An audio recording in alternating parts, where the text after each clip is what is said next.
Central, 8 a.m. Pacific, 10 a.m. Central. So they've been up for about 10 hours or so getting ready for today's docking operations, but they did have that time to take a nap and get well rested and ready to be part of the Expedition 72 crew. And also on the International Space Station, not that long ago, the ISS crew was actually asleep right before we came on air. So they finished those post-sleep operations that they go through to start getting ready for today's docking operations. Again, NASA astronaut Nick Hague will be monitoring Dragon's approach. And SpaceX Dragon on the big loop. Expect reconfiguration of C2V2 return link to support docking video shortly.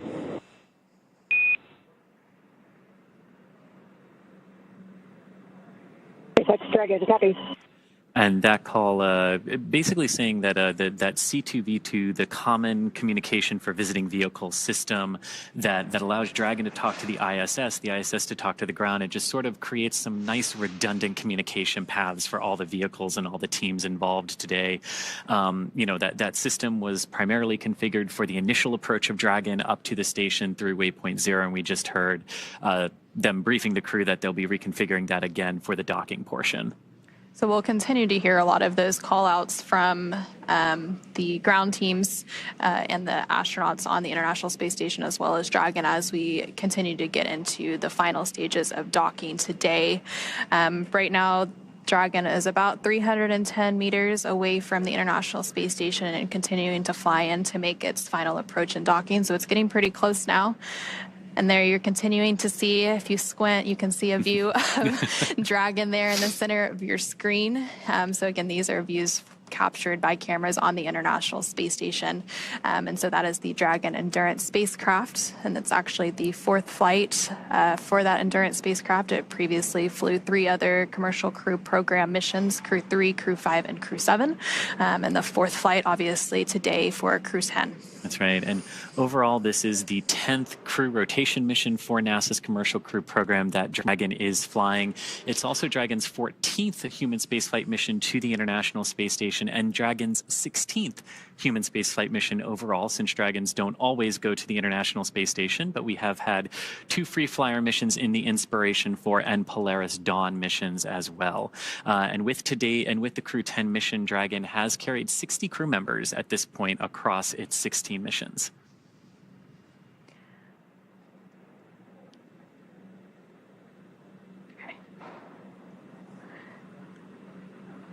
And so, yeah, Dragon has had 10 rotational missions, so that continues to be part of NASA's commercial crew program.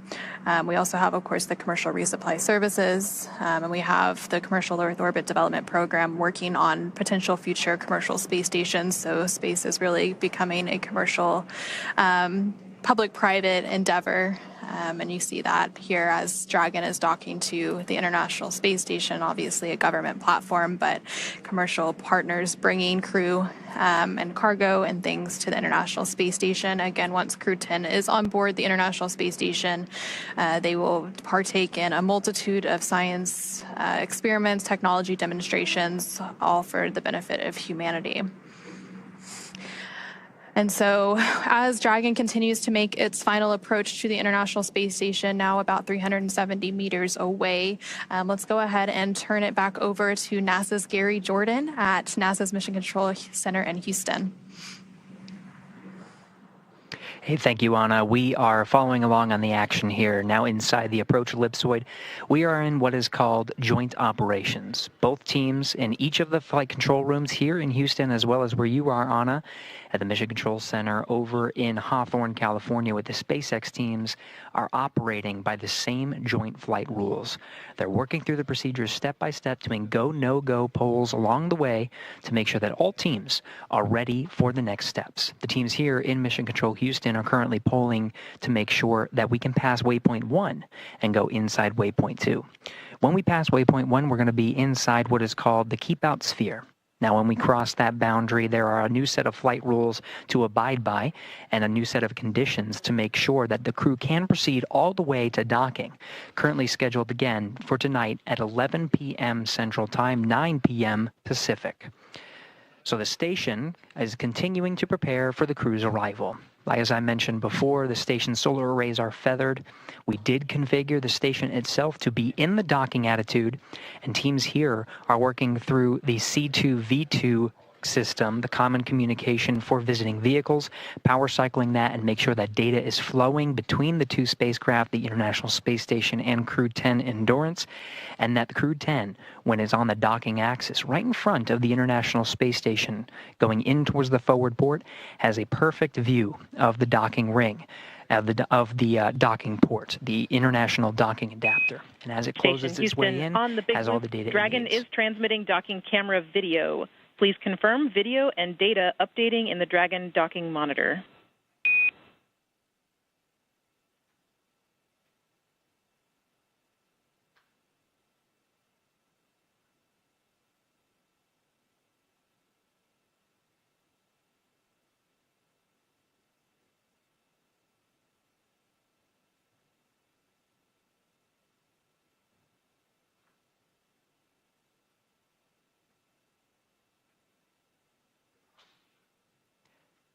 That was Capcom Tess Caswell here in Mission Control Houston, standing by for confirmation from the crew aboard Endurance. This was the troubleshooting issue I was addressing with the common communications for visiting vehicles, power cycling that system to make sure that they could have that video once they get on the station's docking axis.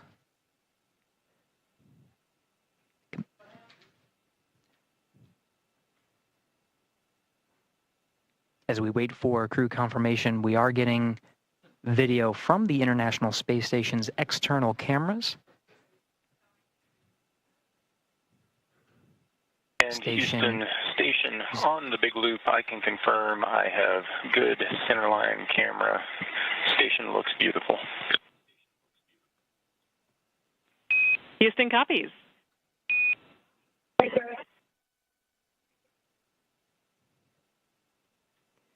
Now, it's critical that the teams communicate on this big loop to make sure all stakeholders are aware of the progress that's being made. That's cycling to enable Nick Hague, who's aboard the International Space Station. He's got a display in front of him monitoring the docking operations and receiving data from Dragon itself into the International Space Station. This is a safeguard. Dragon's rendezvous and docking to the International Space Station is a fully automated process. However, Hague does have an ability to execute commands if necessary, but really only there for monitoring. So that C2V2 power cycling allows him to have the view from Dragon itself as it moves up towards the docking axis, which you're seeing now on your screen from the external cameras aboard the International Space Station.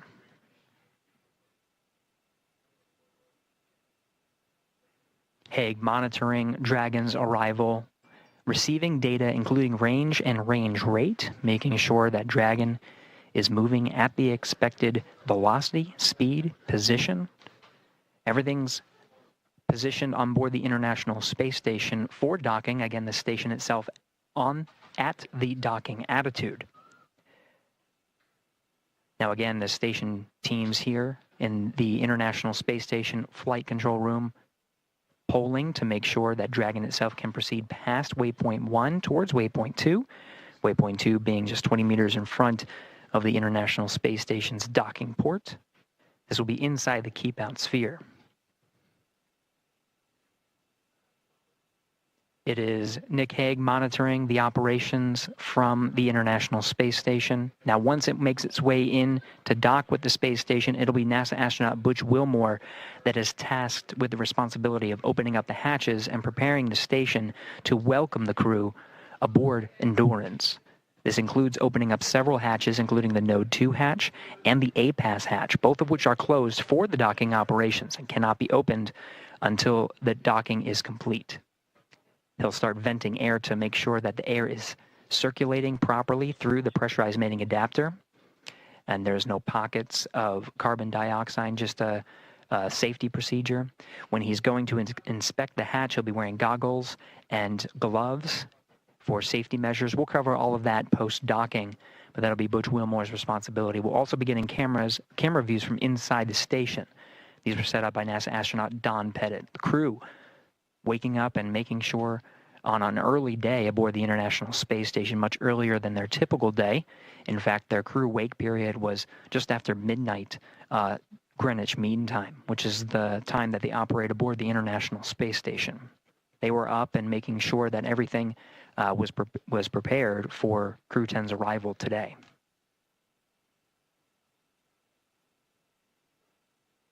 Now we're making our way up the docking axis, beautiful views as Endurance makes its way above the horizon of the Earth.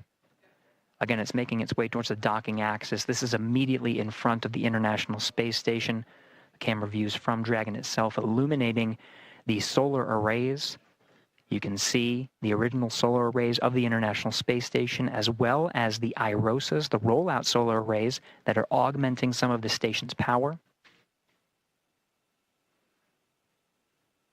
This as part of a process to continue the science done aboard the International Space Station, which is, of course, the mission of the astronauts and cosmonaut aboard Crew 10.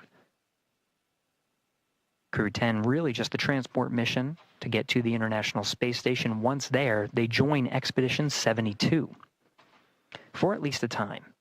Don Pettit, NASA astronaut Don Pettit, will be returning aboard a Soyuz. Once that Soyuz undocks, crew on board the International Space Station officially begins Expedition 73, continuing the great science and technology demonstrations that are necessary in low Earth orbit to prepare for future human missions to deep space, including the Moon and to Mars.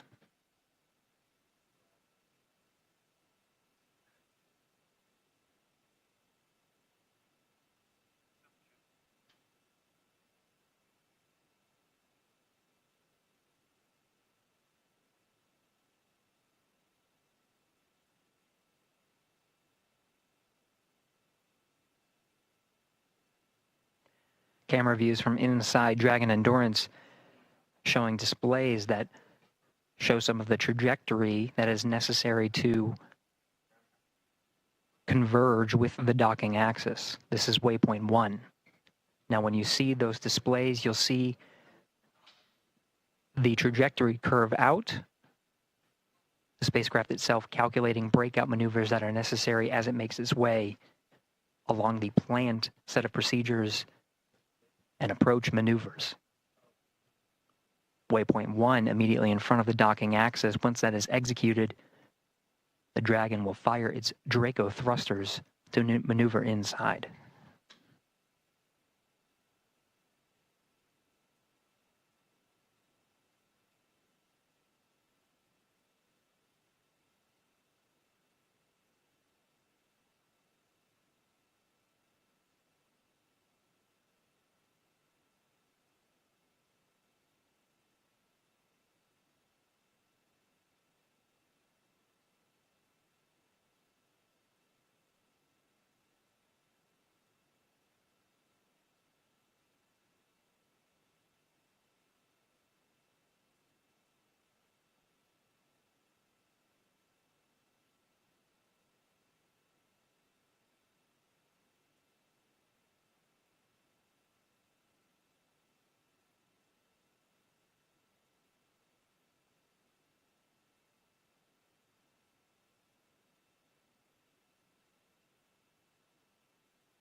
We're inside 6 minutes from the planned arrival of Waypoint 1, continuing to get these fantastic views provided from the International Space Station, as well as from inside Dragon itself. Commander Ann McLean, as well as pilot Nicole Ayers, you see positioned as the camera in between them, shows them in their launch and entry suits. We did hear before that they are allowed to bring up their visors through these set of procedures. Those suits are donned prior to joint operations, and they'll close their visors as part of the next dynamic phase, which will be the docking, which just as an added safety measure.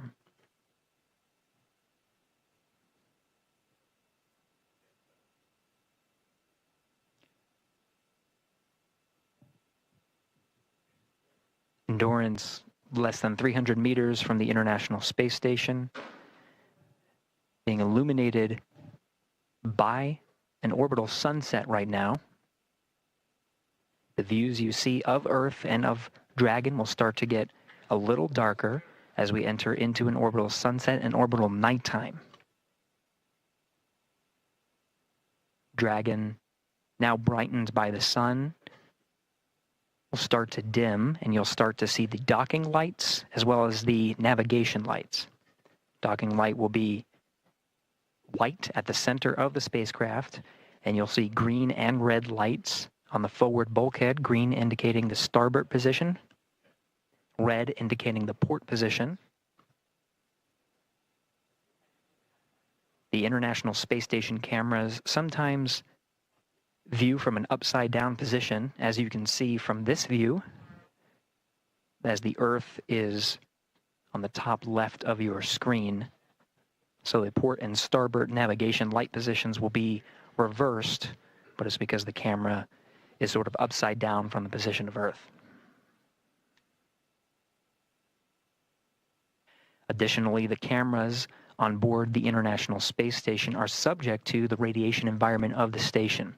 Now, the station itself does receive a certain amount of radiation, but also a certain amount of protection from the Earth's atmosphere. As we are in low Earth orbit, 250 miles from the Earth is not terribly far. There's still a decent amount of protection, but there is a higher radiation environment. When we enter into an orbital nighttime, some of the cameras, you'll start to see some pixels, different colors on the camera. As we enter into an orbital nighttime, those pixels and different colors become a little bit more apparent. Those are from the radiation environment, the radiation damaging the pixels inside the cameras themselves.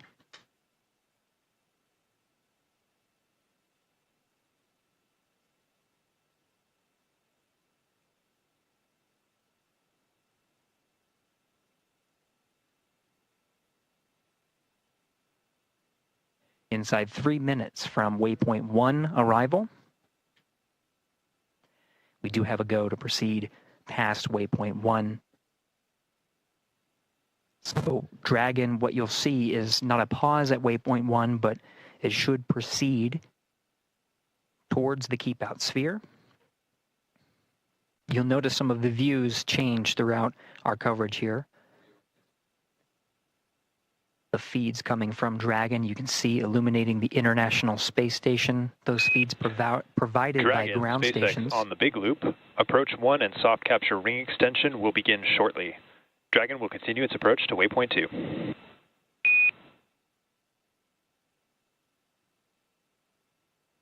SpaceX, Dragon, copy all.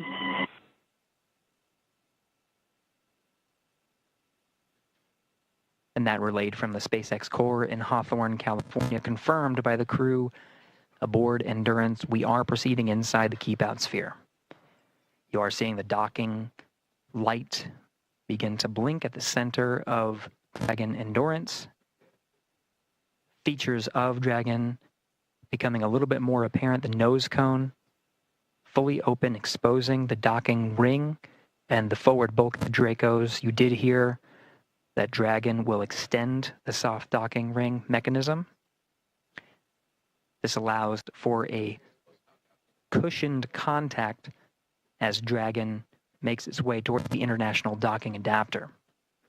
Docking comes in several phases, which includes contact and a soft capture, which is initiated by the docking ring. That docking ring is retracted to pull Dragon in closer to the International Space Station, and then begin a sequence to hard dock Dragon to the International Space Station. There are 12 hooks that are driven to really latch Dragon to the International Space Station. They're deployed in 2 sets of 6, and those will be confirmed by the crew. Once all of the hooks are driven, there is also an umbilical that extends and connects to an interface on the International Space Station side to provide power and data transfer between the 2 vehicles. Dragon right now operating on battery power and solar power that's generated from the trunk. Once Dragon attaches to the International Space Station. It'll be receiving power from the International Space Station through the duration of its stay aboard. We did hear confirmation that Dragon is passing waypoint 1. So we're now moving inside the docking axis and towards the keep-out sphere.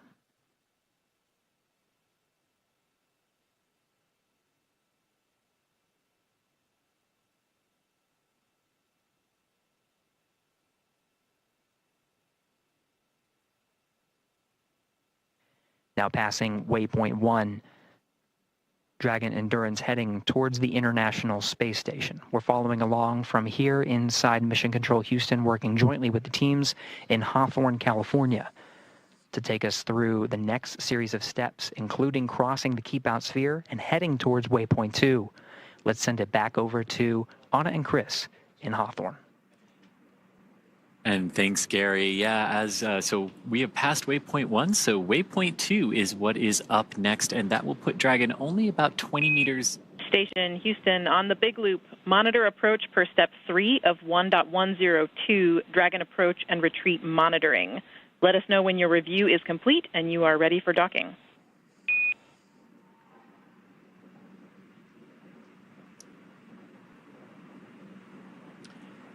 You heard that. Station copies on the Big Loop, step 3, and I can confirm that review is complete and we're ready for docking.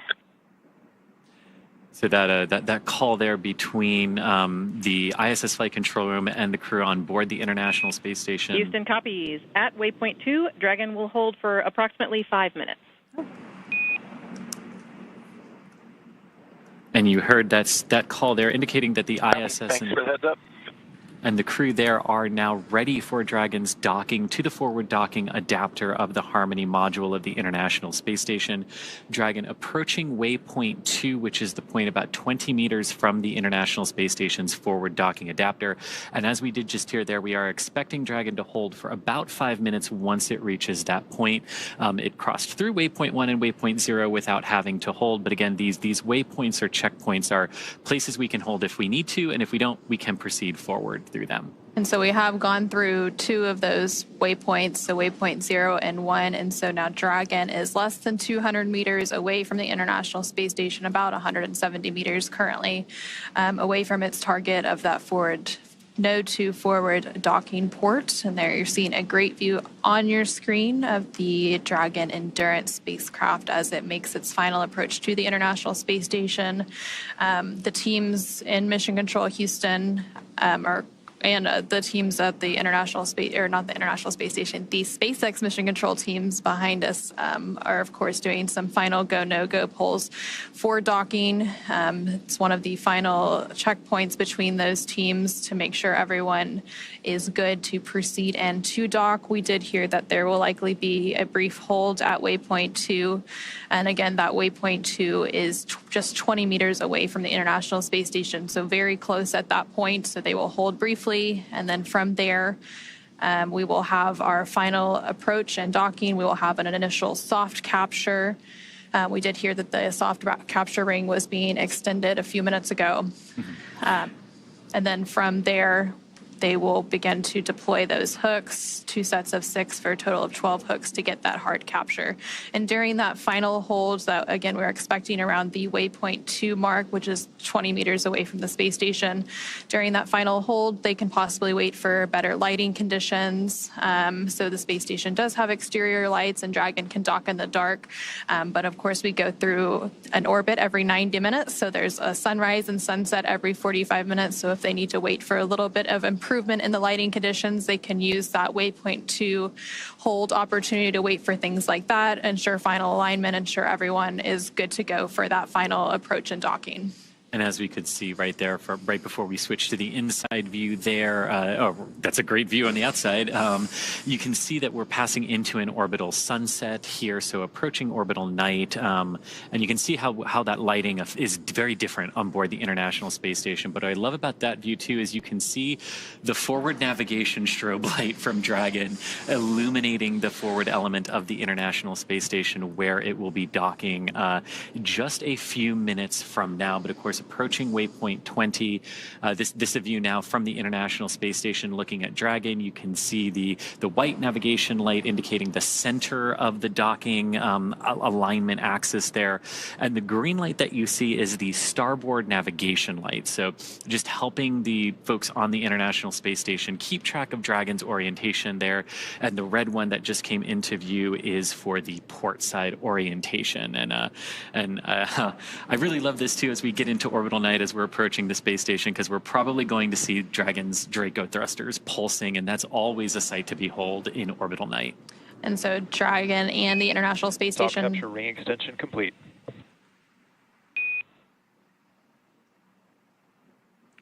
And we just heard confirmation that that soft capture ring extension has been fully completed. So that extension of the soft capture ring, it's fully out and ready for that soft capture, that initial contact with the International Space Station. So right now, the International Space Station and Dragon are currently flying over Canada. And they're continuing to make its final approach to the International Space Station, currently just over 100 meters away as it makes its way to that waypoint 2, which is 20 meters away. So a little over 80 meters to go to the international, or to that waypoint 2. And then that final initial capture, and then we'll have the hooks deploy and have that hard capture milestone. Now, as you're looking there at the SpaceX Mission Control here in Hawthorne, California, where we are, Dragon up on orbit as it is approaching waypoint 2 on that docking axis for the forward docking adapter.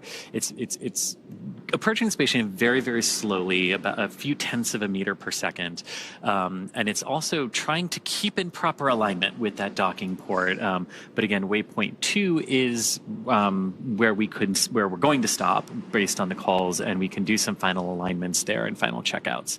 But so far so good for Dragon. About 28 hours after liftoff now, after lifting off from the Kennedy Space Center yesterday afternoon at 7:03 p.m., completing the docking in just a few minutes from now. And so Dragon is now less than 100 meters away from the International Space Station as it continues to make that final approach. And so right now we're seeing those live views of the SpaceX Mission Control team here in Hawthorne, California. And typically we'll go back to these views when we do have those brief loss of signal between the International Space Station and Dragon and the ground. And we'll regain those views shortly. It's just a handover between satellites. So that tracking and data relay satellite system that the International Space Station relies on, they have a brief handover period between satellites, which causes a loss of those views periodically throughout our coverage. Kind of like going from cell phone tower to cell phone tower. And so Dragon is less than 80 meters away, so continuing to approach waypoint 2, about 60 meters to go until it reaches waypoint 2. Again, we are expecting Dragon to hold at waypoint 2 for just a few minutes to ensure final alignment, to ensure lighting conditions are good before we have that final docking. We are expecting that docking to take place around 9 a.m. Pacific, a little bit later than that. And right before that final docking takes place, we will hear that call for CHOP that we mentioned previously, which is the crew hands-off point. So right after you hear that call is typically when that soft capture takes place. And that CHOP call that we've been talking about, and basically what that means is the crew can no longer manually abort Dragon away from the International Space Station if there should be a reason to do so. It would all be based on Dragon's automation at that point. Everything going very well for Dragon as it continues to approach the space station.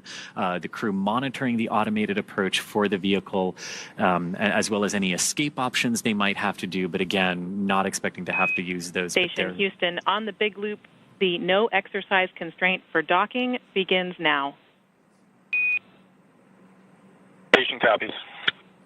And so you did just hear a call up from the Capcom or capsule communicator at Mission Control in Houston to the crew on the International Space Station, mentioning that the exercise constraint has started. So typically when you have visiting vehicles such as Dragon arriving and departing the International Space Station, there are constraints on crew exercise, and that's basically to prevent additional loads from being imparted on the station during these dynamic operations. And I love this sort of night vision-esque view here from Dragon looking at the International Space Station. So this is a view from the Dragon Endurance carrying the Crew 10 crew. The forward docking port there is in the center of your screen, sort of being illuminated every few seconds by that light from Dragon. And what I love about this is you can see the Crew 9 Dragon directly above that docking port. And of course, Crew 9 going to be coming home after a brief handover period with the Crew 10 crew. And then inside of Dragon Endurance here, you have Commander Ann McLean on the left-hand side of your screen, pilot Nicole Ayers on the right. Next to Nicole is Roscosmos cosmonaut Kirill Peskov, and on Ann's left is JAXA, or Japanese Aerospace Exploration Agency astronaut Takuya Onishi. Ann and Takuya are returning to the International Space Station for their second long-duration missions, and Nicole and Kirill are on their first missions to space. So it's getting pretty real for the 4 crew members that make up Crew 10. Right now, they are just under 25 meters away from the International Space Station, so just outside of that waypoint 2, which is that point at which Dragon will hold for a few minutes. On the big loop, you see we're approaching waypoint 2. Crew visors are closed. Copy. Crew 10 visors are closed. We did just hear that confirmation that the crew is approaching waypoint 2, so they see that on those screens in front of them. They see the distance, and they're able to monitor that approach as well. And this is great because you can see Dragon's Draco thrusters firing here. You've got the red and the green navigation lights as well as the white one, but all those little flashes and pulses that you're seeing around the vehicle are the thrusters, keeping that alignment as we continue to approach waypoint 2, 20 meters from the ISS, where again, we are expecting to hold for a few minutes up. And you can see we're really getting close, considering now we're really illuminating that forward docking port with Dragon. And so Dragon is actually at that waypoint 2 mark now, just around 20 meters away. So we will have that hold briefly. And recently, the team in Mission Control Houston did conduct their final go, no-go poll as well for docking. SpaceX on the big loop. Dragon is holding at waypoint 2 for Dragon Eye assessment. You hear that confirmation. Dragon, copy. And you hear that confirmation that Dragon is holding. Now you're on the left-hand side of your screen as you're looking from the ISS's camera out at Dragon. Even though we've said Dragon is holding, you're still going to see some of those thruster pulses, because holding in space is not like just stopping your car that holds the same position. And Dragon SpaceX on the big loop. Ground is bold to go, and we'll be enabling approach shortly. Confirm crew readiness for final approach.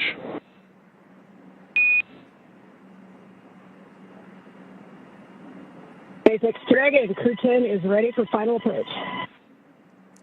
And that is great words there to hear from SpaceX Mission Control. Resume has been commanded. Reminder, once Dragon is inside the crew hands-off point, retreat and breakout are not permitted.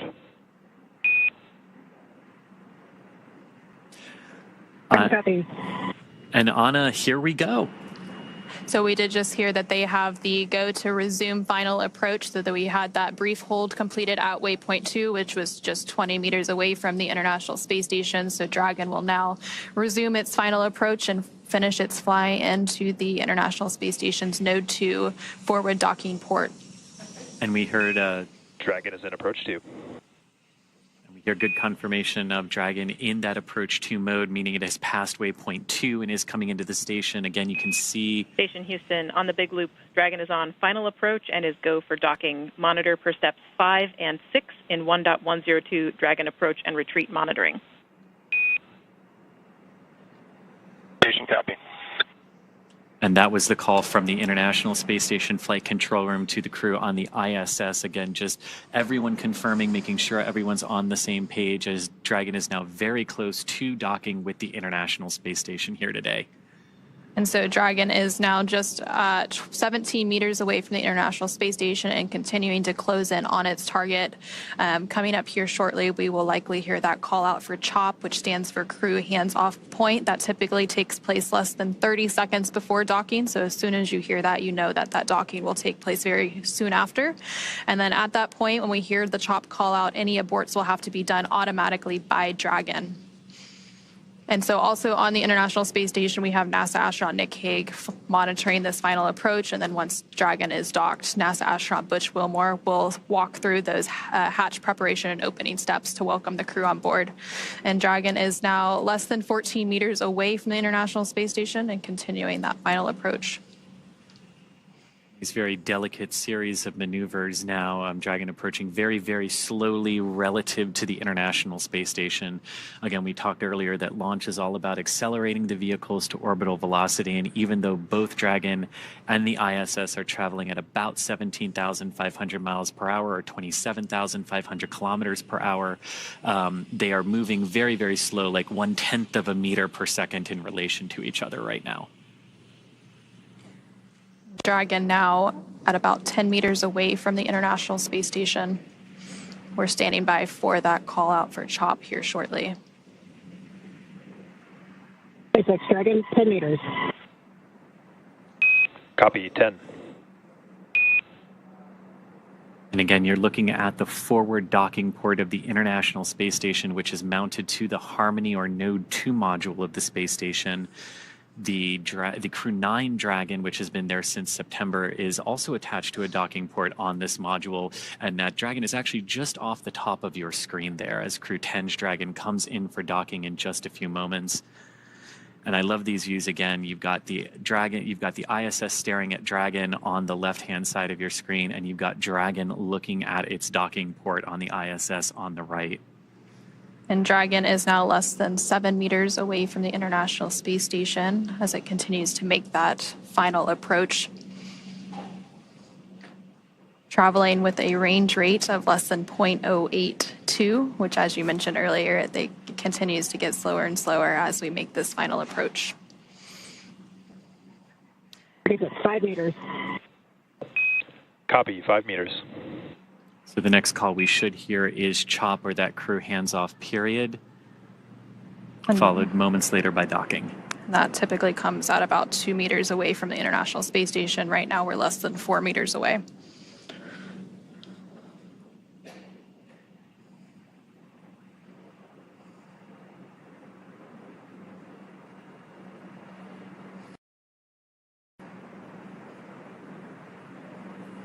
Less than 3 meters away. 2 meters, please hands off. Copy, hands off. There is the CHOP call. Standing by for initial contact of Dragon to the International Space Station.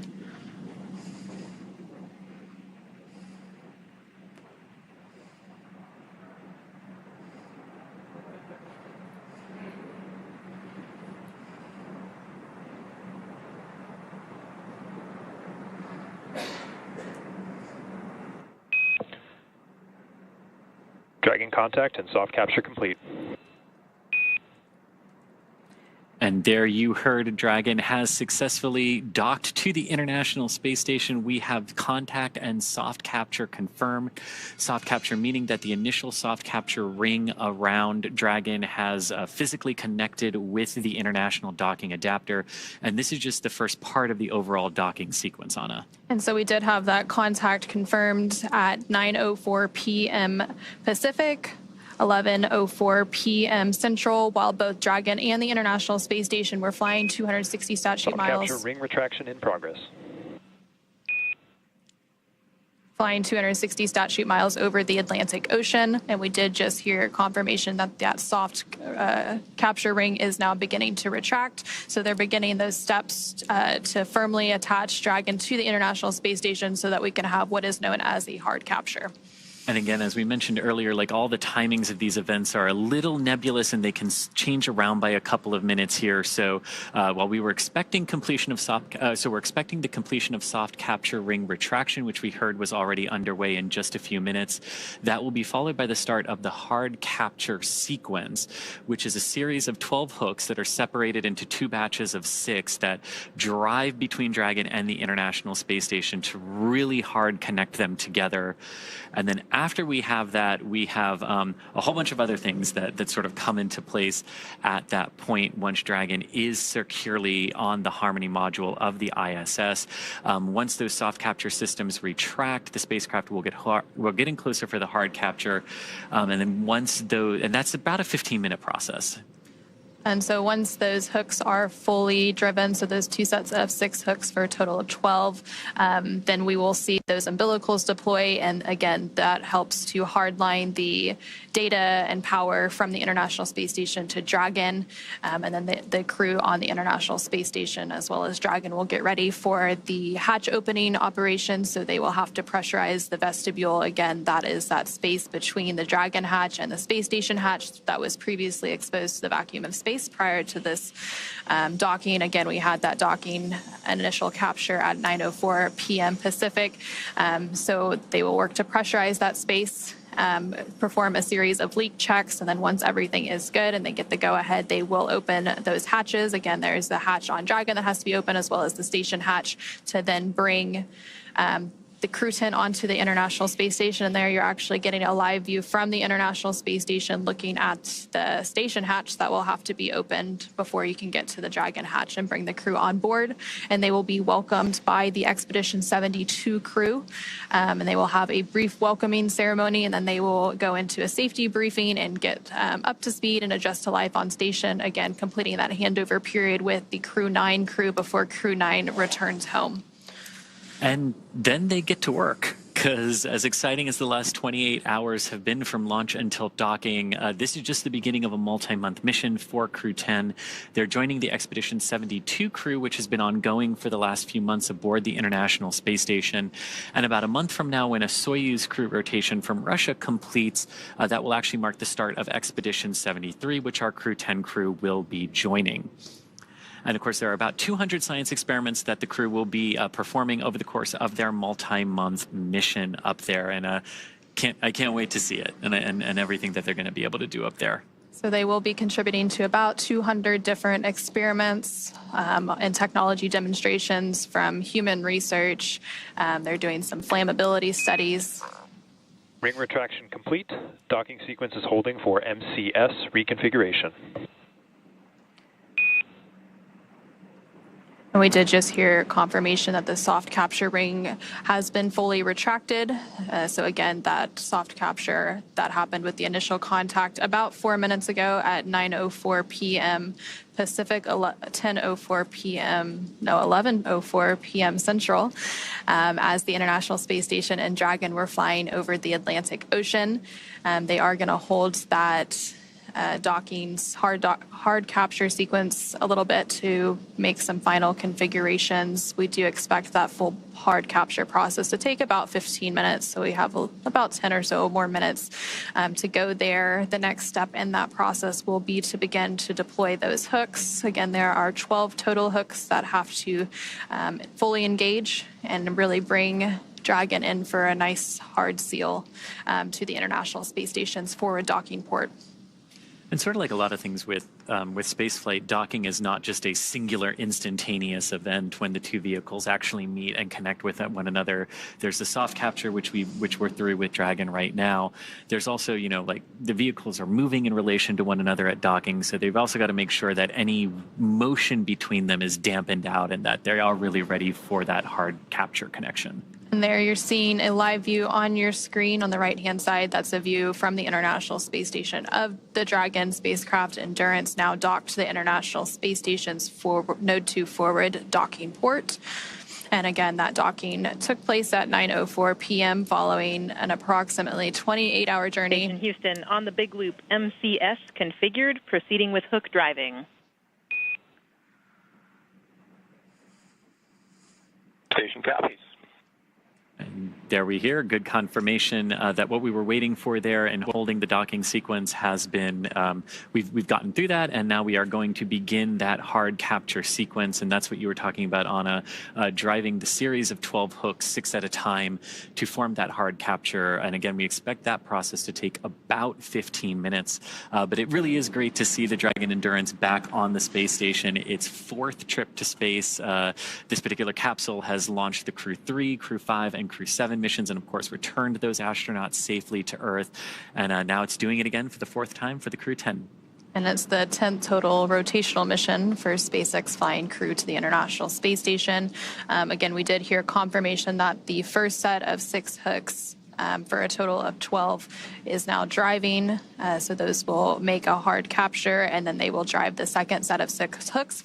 And then from there, we will have confirmation of that hard capture, and then they will deploy some umbilicals and then begin that pressurization and leak check series before we have hatch opening and welcoming Crew 10 on board the International Space Station. Of course, it's been a pretty long journey for Crew 10. They've been traveling for over 28 hours now following a liftoff yesterday of 7:03 p.m. Eastern, 4:03 p.m. Pacific from NASA's Kennedy Space Center in Florida, Launch Complex 39A. They had approximately 9-minute ride to orbit before we had that orbital insertion and second engine cutoff, and then they've been traveling in free flight since then. They had a series of burns that set them up for a docking today at 9:04 p.m. Pacific. They first had their phase burn, and that was completed yesterday at 4:52 p.m. Pacific, followed by a boost burn at 12:08 p.m. Pacific, a close burn a little bit after that at 12:50 p.m. And then they had a mid-course out of plane burn, a transfer burn, co-elliptic burn, and just recently we had that approach initiation burn. So a lot of burns to set them up and get them on a track to where they are now at the International Space Station. And after that sequence of burns, it went pretty good after that point. We saw Dragon cruise through the waypoint 1 and waypoint 0 targets of 400 and 220 meters, respectively, from the International Space Station, and then close into that waypoint 2 were a brief hold, and then right on in for a picture-perfect docking over the North Atlantic. And so we did have that soft capture at 9:04. Now the first set of 6 hooks has fully closed, and now the second set of 6 hooks is driving. Once that second and final set of hooks finishes closing and driving, we will have that hard capture complete. And then from there, they will, of course, begin the pressurization process of the vestibule. And of course, part of Crew 10's arrival at the space station means that it's time for another crew who's been up there for a few months to come on home.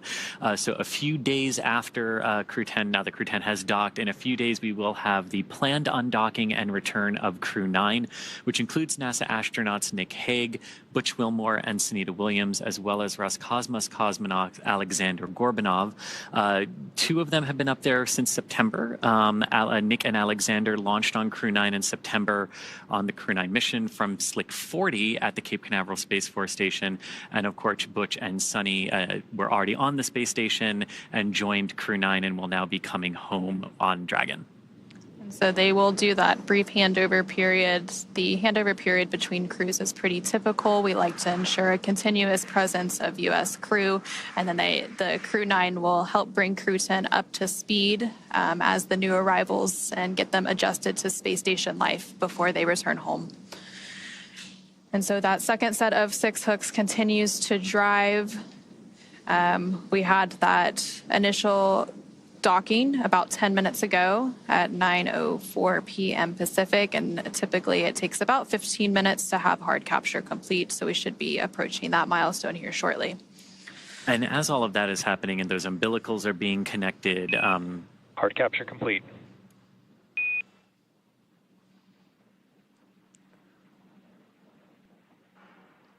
And there we heard confirmation that we do have hard capture. So all 12 hooks have finished driving. And then from there, the umbilicals will start to deploy. And that, again, brings that hardline data and power from the International Space Station to Dragon. And then the pressurization of the vestibule will begin. And again, NASA astronaut Butch Wilmore on the International Space Station side is on tap to be to help with those hatch opening operations today. Again, we are expecting hatch opening about an hour and a half or so after or from now, and then from there will be a welcoming combined with the farewell remarks of Crew 10 since that handover is pretty short. And then from there they will adjust to station life. There will be a safety briefing, and then they'll get right into it as Expedition 72 members for the next month before they become Expedition 73. And and you can see that's Sunny Williams there in front of the hatch on the International Space Station side. So we did hear confirmation of hard capture is complete. The docking sequence still proceeding, though, with Dragon. You mentioned those umbilicals that are now being driven between the vehicles to establish good power and data connections between the International Space Station and Dragon. Now, we've talked a little bit about what the folks on the ISS side are doing here, getting those hatches ready. And inside Dragon, they're continuing to monitor the docking sequence as it progresses, and then they'll also be able to get out of their suits as well that they have been in for the last couple of hours as Dragon has approached the International Space Station. So as Dragon crew gets out of their suits, of course, as we mentioned previously, NASA's astronaut Butch Wilmore is going to start those hatch opening operations. And there on your screen, you are seeing NASA astronaut Nick Hague, as well as Roscosmos cosmonaut Ovchinin, as they stand by to greet Crew 10 members and welcome them as part of the International Space Station crew. Again, they are going to get that pressurization process underway here shortly, and they will pressurize that area known as the vestibule, which is the area between the Dragon hatch and the station hatch that was previously exposed to the vacuum of space. And then once that happens, they will conduct a series of leak checks. And there on your screen, you just saw NASA astronaut Sunny Williams actually floating right in front of that hatch that will be open in just a little bit.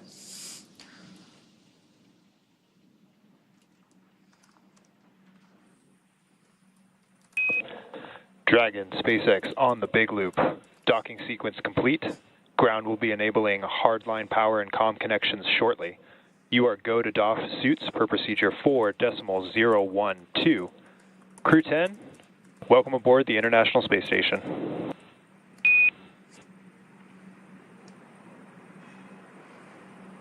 SpaceX, Houston, and ISS. This is Dragon mission specialist Takuya Onishi on the big loop. We copy the docking sequence is complete. We are go for 4.012 for docking suits. And on behalf of the entire crew, I would like to thank all the partners, especially our SpaceX friends who trained us and enabled us to safely arrive at the International Space Station. It was so amazing to see the ISS shining in the darkness of space and symbolizing human beings, technology, and international cooperation. And it's such a great honor for us to be part of this program. We have a lot of exciting work ahead of us that we are looking forward to. Again, thank you very much to everybody who helps us to get here.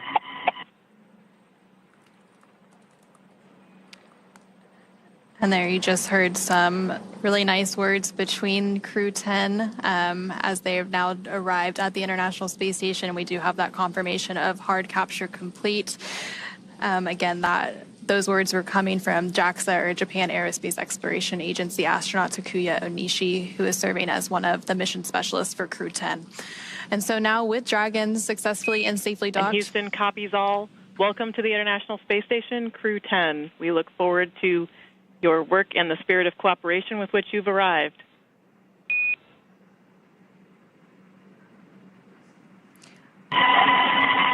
Thank you very much, Dennis. And there's some words from the capsule communicator, Capcom in Houston, and the International Space Station Flight Control Room. Back to Crew 10, and again, now with Dragon docked, that's going to wrap us up for our coverage here in Hawthorne, but our coverage for Crew 10 won't stop there. That's correct. It's great to see the Dragon Endurance docked back at the station and see Crew 10 ready to begin their multi-month mission in there.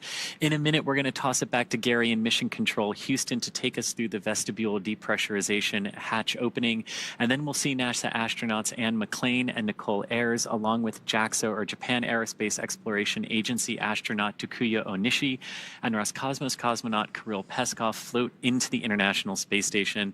But first, let's do a quick recap of how we got here. The crew suited up yesterday before their launch and then had their ride to the pads in those sleek-looking Teslas before ingressing an even sleeker-looking Dragon. They lifted off right on time from the Kennedy Space Center at Pad 39A at 7:03 p.m. Eastern Time on Friday, March 14th. Stage 1 successfully returned to a landing at Landing Zone 1 for recovery and reuse a few minutes later. Dragon separated from the second stage of Falcon 9, and once it was safely in orbit, deployed its nose cone to reveal that docking adapter and all the navigation aids needed to get to the International Space Station. Dragon also completed 5 major burns on its journey to the International Space Station, coming in for a docking at 9:04 p.m. Pacific Time, 11:04 p.m. Central Time today, March 15th, 2025. And it was Dragon's 10th crew rotation mission for NASA and the Commercial Crew Program. That's right. And now that Crew 10 has arrived to the International Space Station, we are looking ahead to the return of Crew 9. And we will be taking you along as they return home after their long duration stay on board the International Space Station. Teams will be assessing return dates, which will then be announced on nasa.gov. So be sure to tune in as NASA and SpaceX will then bring you live coverage every step of their return home. And you can also follow SpaceX and NASA on social media for real-time updates. But thank you again for watching our coverage of docking, and go NASA, go SpaceX, and go to Crew 10 and Crew 9. For those of you watching on X, please head over to NASA Plus to follow the coverage of hatch opening and welcoming live. So thanks everyone for joining us here in Hawthorne. Thank you specifically to Anna for joining us from Johnson Space Center. And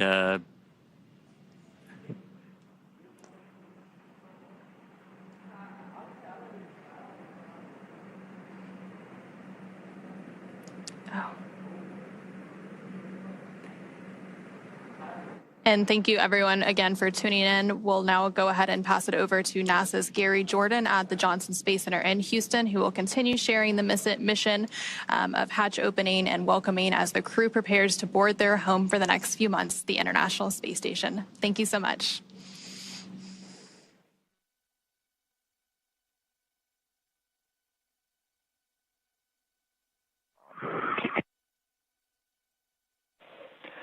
And talk SpaceX on the big loop. We've got you loud and clear for the cabin mic comm check. Okay, we have you loud and clear.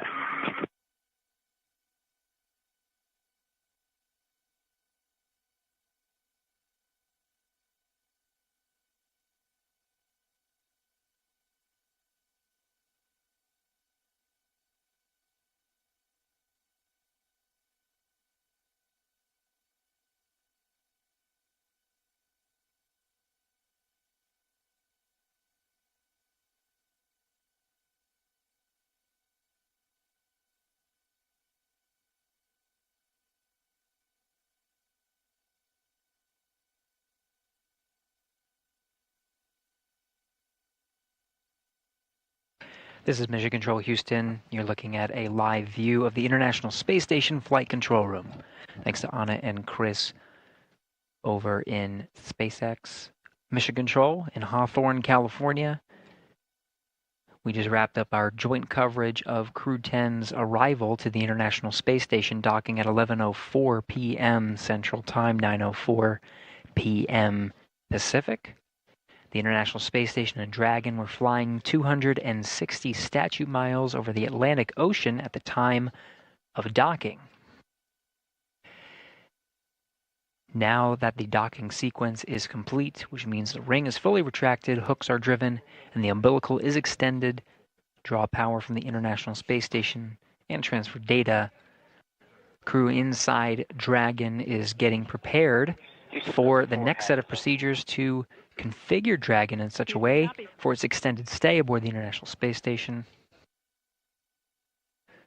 while the crew aboard the International Space Station prepares for opening up the hatches on the other side. Now, the hatch opening sequence is quite extensive. We're expecting the Dragon hatch to be opened a little less than an hour and a half from now. The projected time is 12:45 a.m. Central Time on March 16th. However, this is a variable time. It is the expected time that the Dragon hatch will open. Shortly after, we are planning a welcome ceremony as well as a farewell ceremony, given a shorter duration handover period for the crew aboard the International Space Station before Crew 9 undocks. We will say hello to the Crew 10 astronauts and cosmonaut aboard the International Space Station, welcomed by Expedition 72, while Crew 9 says farewell ahead of their next few days of getting their SpaceX Dragon spacecraft configured for undock and return to splash down off the coast of Florida. Right now you're looking at Dragon Endurance docked to the forward port of the International Space Station. Crew 9 Dragon docked to the Zenith port.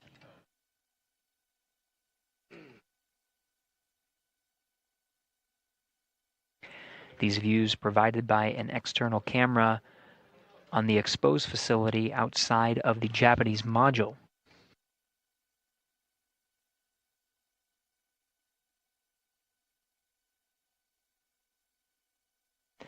Right now we are in an orbital sunrise, so we are seeing Dragon being illuminated by the sun as we cross the Terminator line.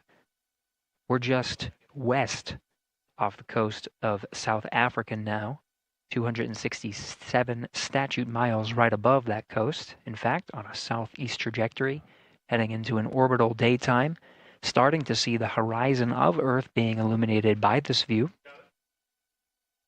We're again following the procedures inside the International Space Station.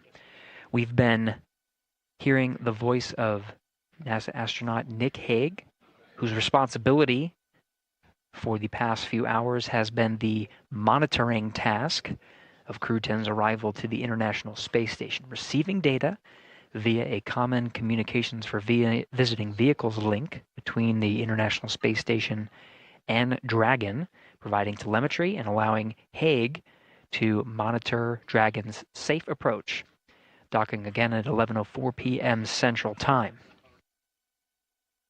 Now that Dragon is docked and the crew is getting ready to open the hatch on the International Space Station side, it's Butch Wilmore who is tasked with the responsibility of opening up the hatches. In fact, he's in the Node 2 module right now. The Node 2 forward hatch is open.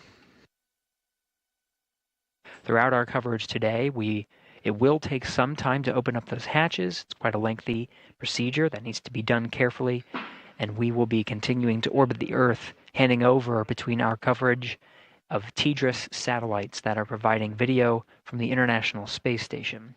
We're now in a short handover period and expecting to regain those views very shortly. But for now, you're seeing the International Space Station flight control teams here in Houston, Texas. It's Allison Bollinger, that is the flight director for today. Dragon on Dragon to ground. On Dragon to ground.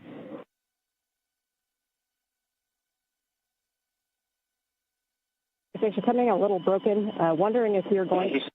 And Houston R2, you copy my last? Negative, Butch. We got you in a handover. The urine hose for the procedure. Okay, sorry. Stabilization valve, APAS was open at 0426, closing at 042730. You need us to it. We were going to give you that call when you were drying your suits, but in section 5 of 4.400, we're going to have you guys waive every step but the last one. How copy? If your last call cut out, say again for urine hose.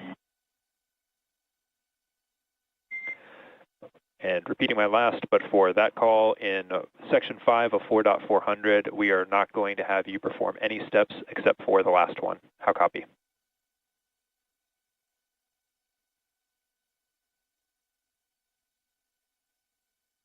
Spacex Dragon, your call keeps cutting out after about a sentence. Trying again shorter, do not perform section 5. How copy?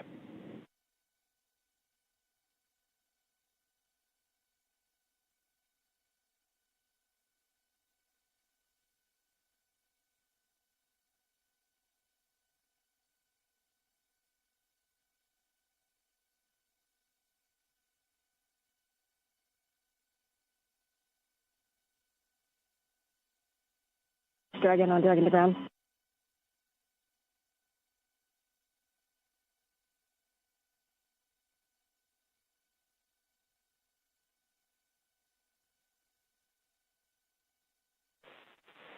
And Dragon SpaceX on the big loop, with Dragon to ground being in and out, we can report here that there's no need to perform Section 5 of 4.400. How copy?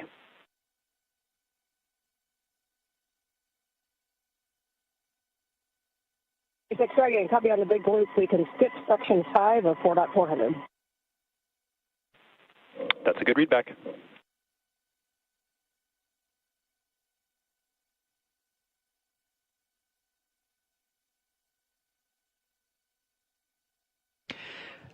This is Mission Control Houston following along through the procedures. Crew 10 working through the steps inside Dragon Endurance, a view from which you are seeing the outside of the spacecraft from a camera mounted on the exposed facility of the Japanese module.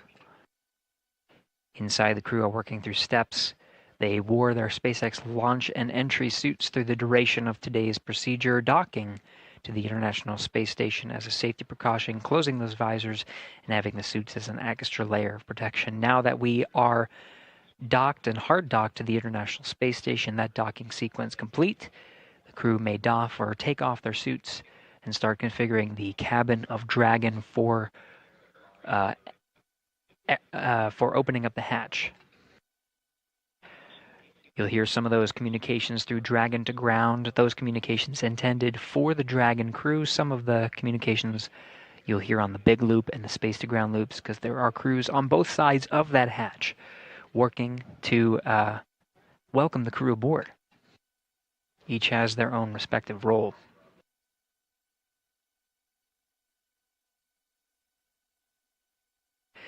Again, while the Endurance crew works to doff their suits and configure the Dragon cabin, International Space Station flight engineers working to open up the hatches and welcome the crew aboard. Confirm that the Node 2 forward hatch is already opened inside of Node 2.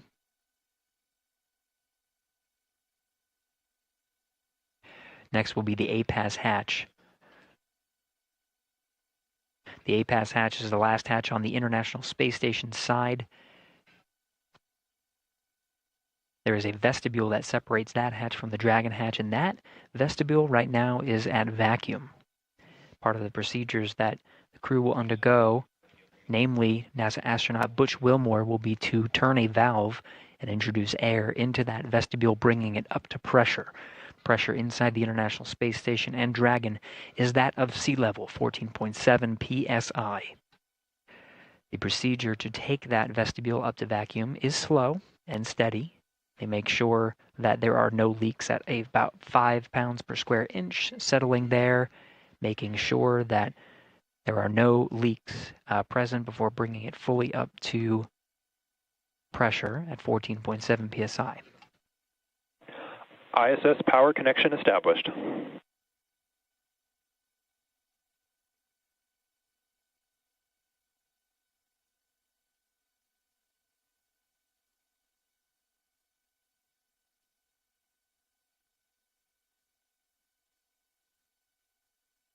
Part of the docking sequence is to extend an umbilical from Dragon to the International Space Station.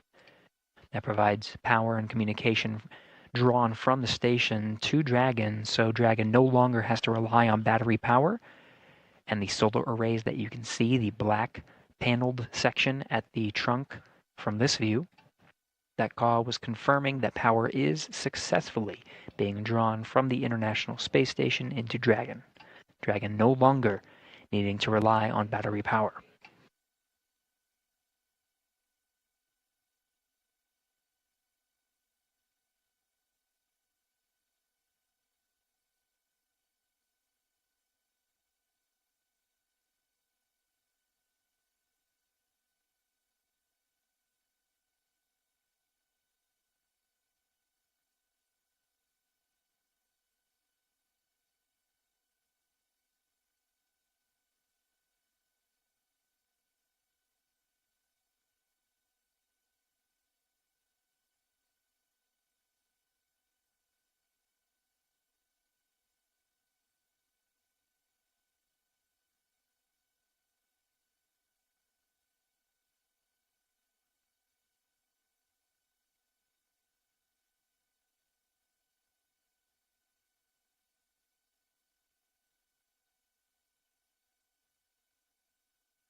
This is Mission Control Houston, still getting views, though they will be interrupted. You see here from aboard the International Space Station, we're anticipating some very short handovers in communication and views from the International Space Station. It's the teams here you see in Mission Control Houston that are walking through the operations and working with the teams aboard the International Space Station, as well as the flight control teams in Hawthorne, California, and the crew aboard Crew 10 to prepare for the crew's arrival. It'll be this team that witnesses the welcome of Crew 10 aboard the International Space Station when hatches open and the crew floats aboard.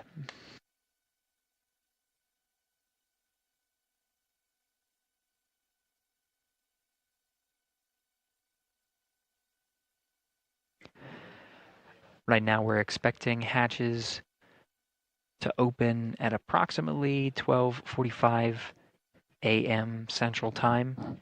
This is an estimated time based on the docking time from this evening. Again, that was 11:04 p.m. So based on the procedures that the team has ahead of them, this is the estimated hatch opening time. We will remain on air and continue our coverage of the hatch opening procedures and welcome ceremony aboard the International Space Station. As a reminder, when we do the welcome ceremony, it will be a unique event in that it will be both a welcome for Crew 10 and the 4 astronauts and cosmonaut aboard, and a farewell to Crew 9.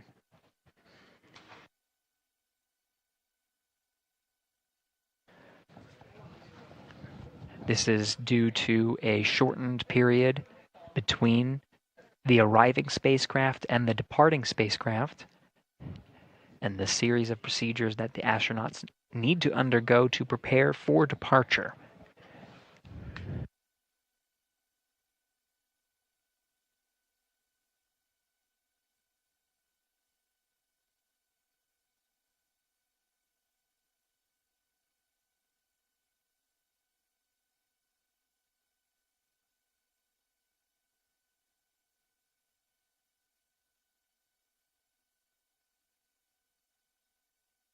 Okay, in Houston, I'm showing 15 minutes.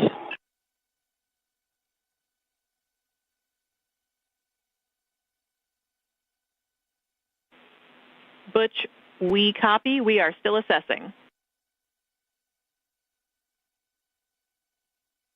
Standing by.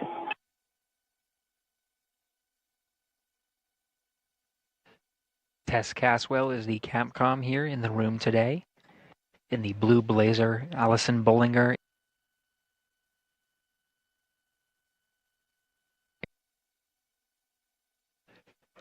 Caswell will be the voice from Mission Control Houston, relaying namely to the crew aboard the International Space Station. Through these hatch opening procedures, it's Caswell's responsibility to communicate with the crew inside station. This includes NASA astronaut Butch Wilmore, tasked with the hatch opening procedures, as well as Nick Hague, who is in the monitoring role during Crew 10's arrival and docking, or approach and docking to the International Space Station. It'll be the voice of the SpaceX core, who we will continue to pull into our broadcast. That'll be communicating with the Crew 10 astronauts and cosmonaut aboard Endurance, walking them through their procedures. We already heard them talking specifics about procedures needed for suit doffing. This means taking off their launch and entry suits that are necessary for the critical phase that is contact and capture of Dragon to the International Space Station. Once they go through that dynamic phase, they are taking off their suits and putting on something a little bit more comfortable. They will not be in their SpaceX launch and entry suits when they enter the hatch and are welcomed by the crew.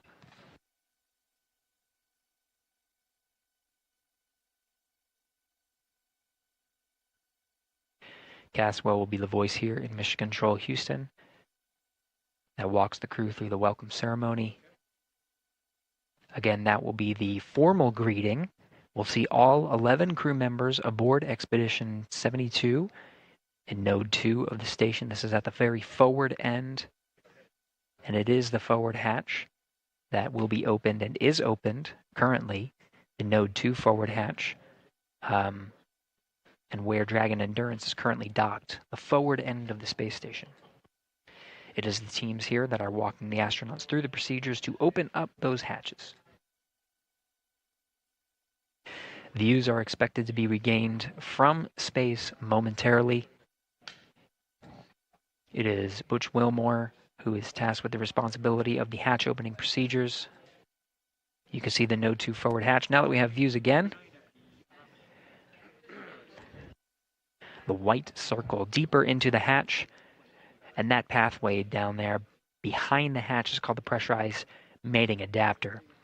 It's that white hatch right there that is the A-pass hatch.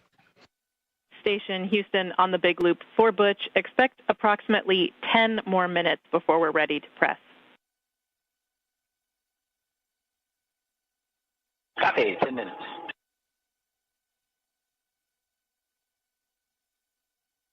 Prior to Dragon's arrival at the International Space Station, the International Docking Adapter, which is on the other side of the hatch, just right there, has been exposed to vacuum and the harsh conditions of space, being exposed to intense sunlight and sunsets, plus 200 degrees Fahrenheit and minus 200 degrees Fahrenheit in sun and shade, respectively. Because of this, this introduces some significant thermal constraints and thermal conditions in that vestibule. Now, when Dragon docks, that vestibule is at vacuum, and the task here is to bring, you can sort of see the black structure on the right of your screen there. That's the pressurized mating adapter. Of course, Dragon, you can see that there. But the white in the middle, that's the International Docking Adapter. That is that vestibule. It is that section there that needs to be pressurized up to 14.7 pounds per square inch. What the teams here are relaying is that those thermal conditions need to dampen out. If they were to pressurize now, there would be too much fluctuation to accurately read if there is indeed a leak.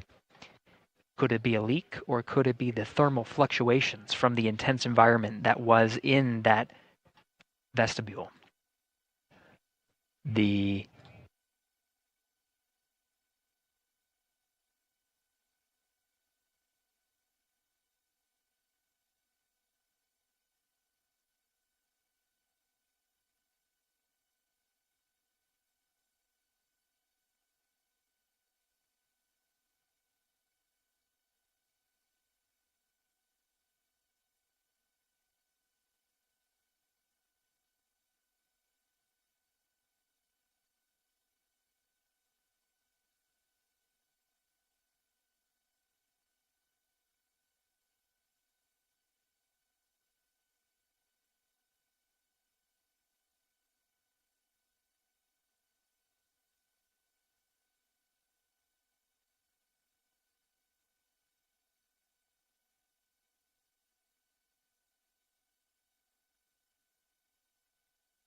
We're taking a pause from our commentary here. Flight Director Allison Bollinger is addressing the teams for some of the upcoming procedures for today. We're just listening in.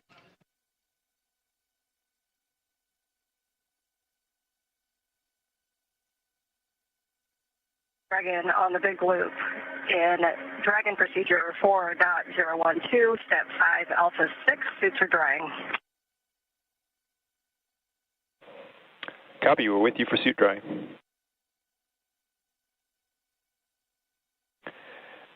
Dragon, at this time, you have a go for sections 1 through 3 of 4.400. Sections 1 through 3 of 4.400. Good read back.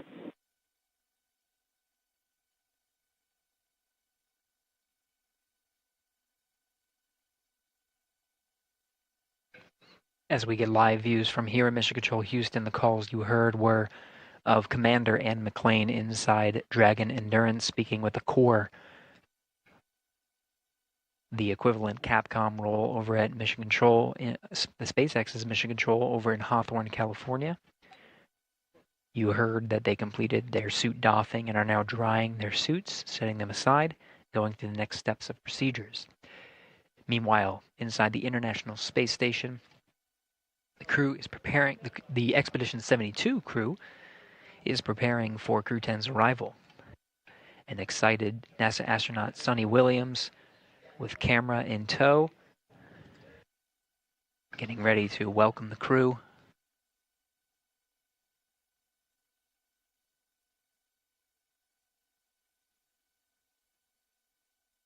Ivan Wagner and Alexander Gorbanov here in view as well. It'll be the entire Expedition 72 that greets Crew 10 as they enter through the hatch.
Dragon Houston on the big loop, stand by for hardline audio config.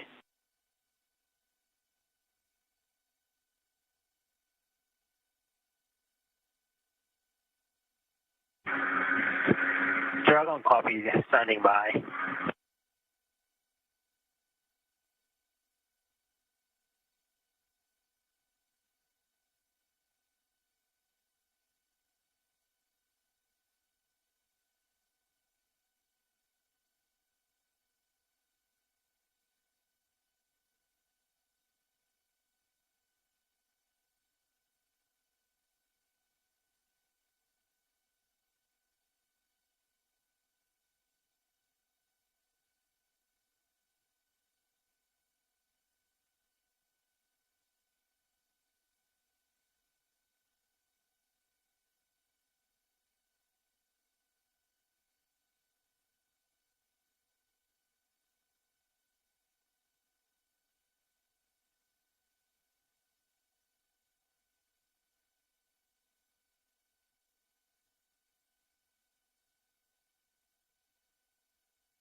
Station Houston on the big loop for Butch, you are go in step 3.1. Decimal 1. And Dragon Houston on the big loop, com check, hardline audio config complete.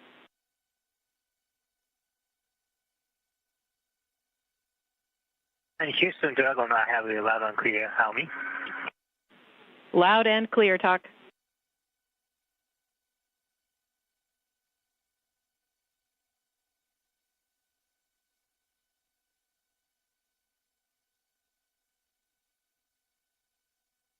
One's complete. Houston copies.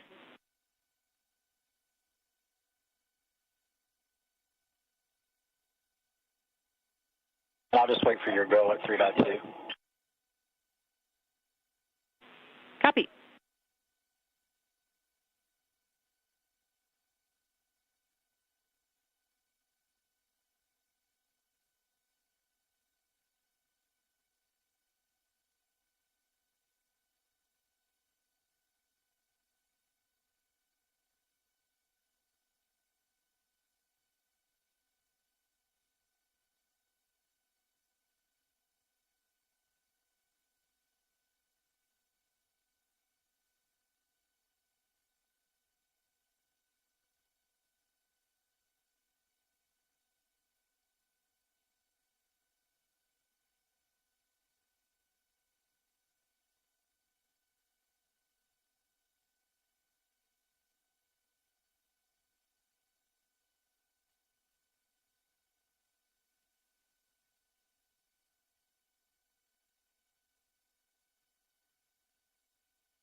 Station Houston on the big loop.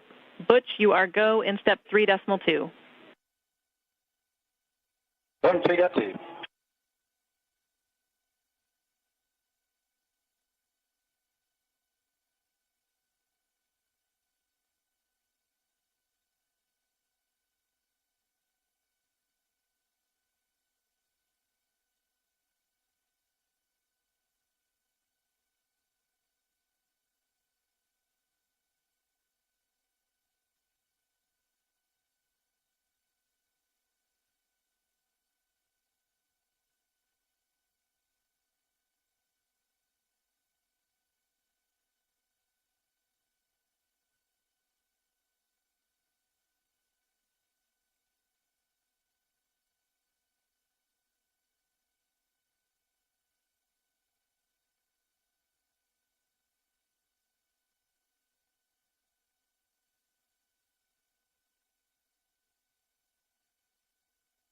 All right, Houston, 3.3 was 5:03 on the time, and we're waiting our 5 minutes. Houston copies.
This is Mission Control Houston.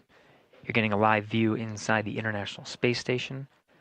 Expedition 72 crew members gathering inside No. 2, smiles across the board, waiting in anticipation for welcoming the crew aboard the International Space Station.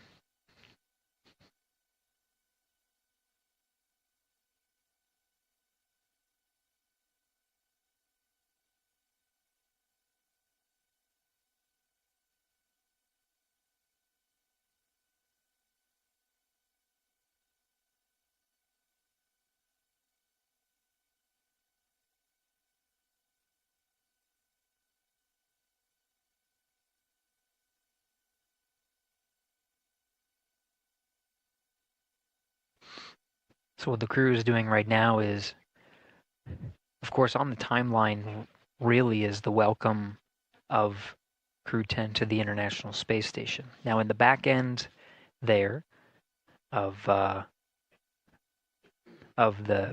pressurized mating adapter, you can see the hatch, and there's sort of center of your view. This is where we're going to see Crew 10 being welcomed. The hatch on the far end there is called the A-Pass hatch. This is on the station side. That one, they're still waiting for a go to go ahead and open that up. There's still another hatch once the A-Pass hatch is open. That's the Dragon hatch. That's the time that we'll report that hatches are open. There are 3 that are needed to connect the Dragon crew with the station crew. The A-Pass hatch, of course, on the other side is the vestibule. Once the vestibule is pressurized from vacuum up to the same pressure that's inside the International Space Station, that's 14.7 psi, we should be expecting NASA astronaut Butch Wilmore, who is the astronaut tasked with hatch opening procedures, to go through. We're in 5 minutes. We're going to open the hatch.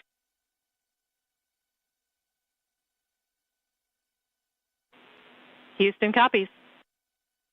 And there you have it. Butch Wilmore saying 5 minutes, he's going to open the hatch. There he goes, floating through the pressurized mating adapter, working on hatch opening procedures now. Expecting, he already reported down to Houston, responding here in the room. Capcom, Tess Caswell. We should expect that to be open in 5 minutes.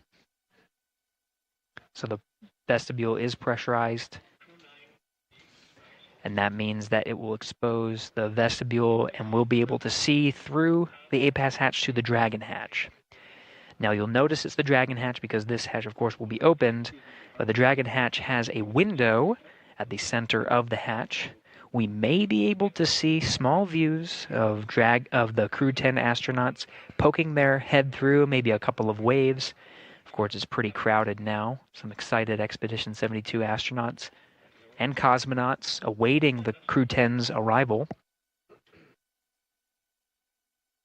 Wilmore now working through those procedures now. You can see he's wearing gloves and inspecting the area for any debris. This is a very carefully choreographed set of procedures that he's undergoing right now. Yvonne Wagner and Sonny Williams photographing each other, of course, but the cameras they have in tow, some will be used for engineering purposes to photograph and inspect some areas of the hatchway. These will be sent down to the ground and analyzed by engineers to make sure that everything is good. Part of the standard procedures that are necessary for opening up the hatches.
Houston on 2, seals look good, no condensation. Houston copies.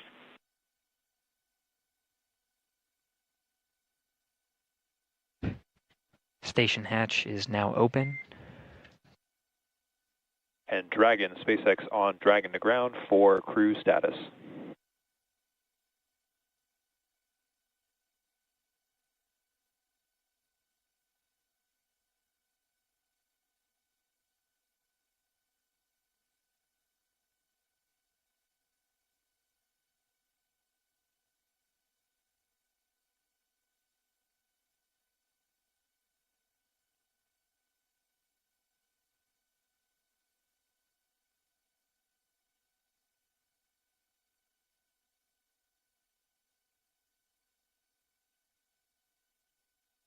It's Vapor on Dragon to ground. Go ahead. Hey, Vapor. Just wanted to check in since I see Butch and Nick are moving pretty close through the vestibule pressurization and those tasks there. So just wanted to get a status on your guys from inventory report. And I see about 20 minutes on suit drying and just wanted to check in.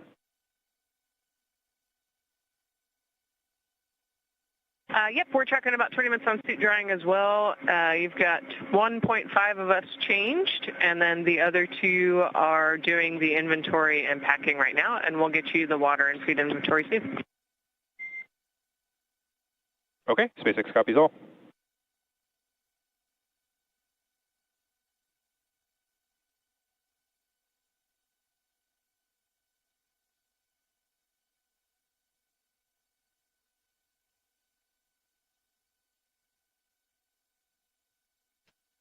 So as a readback, you can hear the crew inside Dragon speaking with the core that's over at SpaceX's Mission Control in Hawthorne, California. The crew on the other side of the Dragon hatch does have some procedures to go through. You heard they have some time on the suit drying, and then they have additional procedures ahead of them before they open up their hatch.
Dragon SpaceX on Dragon to ground.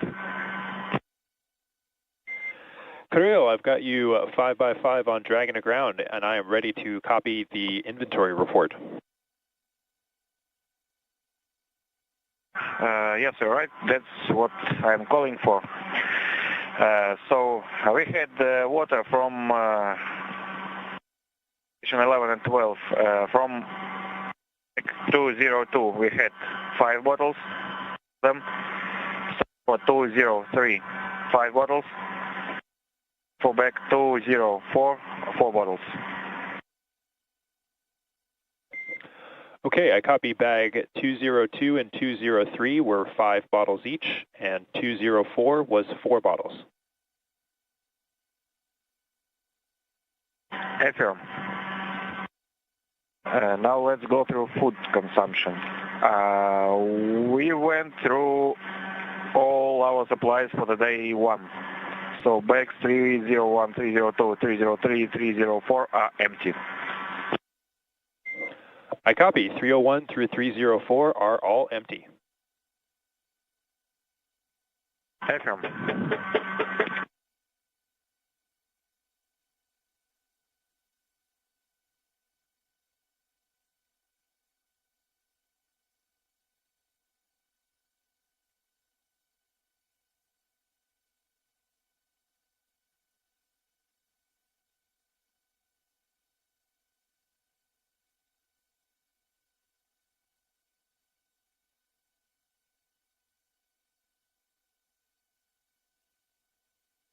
In Houston, we're up to step 4.9. Station's ready for Dragon hatch equalization. Houston copies.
This is Mission Control Houston, continuing to work through the hatch opening procedures.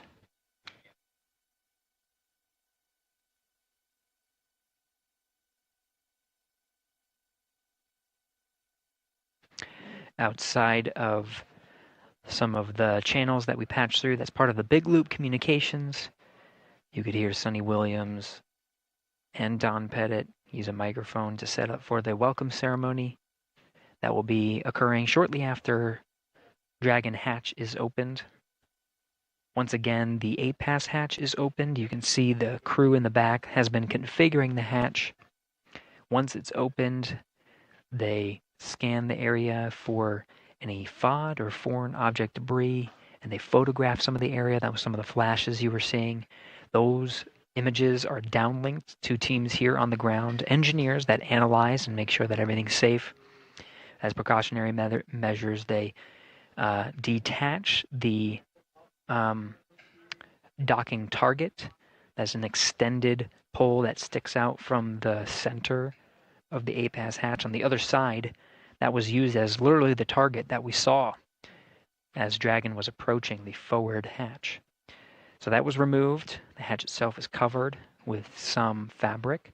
All of these safety measures to protect the crew as they ingress into the International Space Station and again are greeted by the Expedition 72 crew.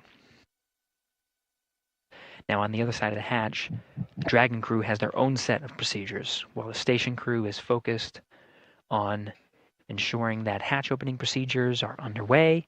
They go through those step-by-step written procedures that have been directed and sent up to them from the ground to make sure they're doing everything safely. The same thing is happening on the Dragon side. The teams in Hawthorne, SpaceX teams, are walking the Dragon crew through their closeout procedures. They have to dry their suits. They have to change into their garments that they'll wear for the welcome ceremony, similar to, polos and attire that you see here. We'll see the Dragon crew wearing, ideally, something similar, and they'll. Dragon on the big loop.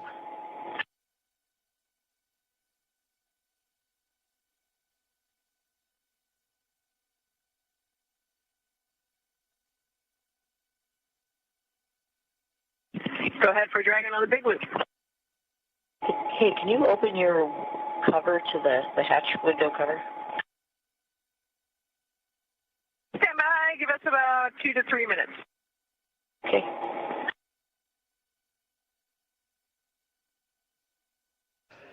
The excitement in the International Space Station is real. Sonny Williams. Over the big loop, again, the big loop configures the audio channels such that the crew inside the station can communicate directly with the crew inside Dragon. At the same time, those audio loops are patched through to control centers here in Houston, as well as the SpaceX Mission Control in Hawthorne, California. Everybody can talk on this loop. Sonny Williams, of course, eager to greet Crew 10 and welcome them aboard. As we mentioned, the SpaceX teams are walking the Dragon crew through their closeout procedures. Again, there's that little window that they can see through. Expedition 72 very eager to see 4 new crewmates and welcome them to the Expedition 72. When they enter and start their formal welcome ceremony, we will see all Expedition 72 astronauts and cosmonauts in this view that you're seeing right now. There will be 11 crew members aboard the International Space Station at the same time.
This is Mission Control Houston. You're getting a live view from inside the International Space Station. Now, we get these incremental handover periods as the International Space Station orbits 17,500 miles per hour over the Earth.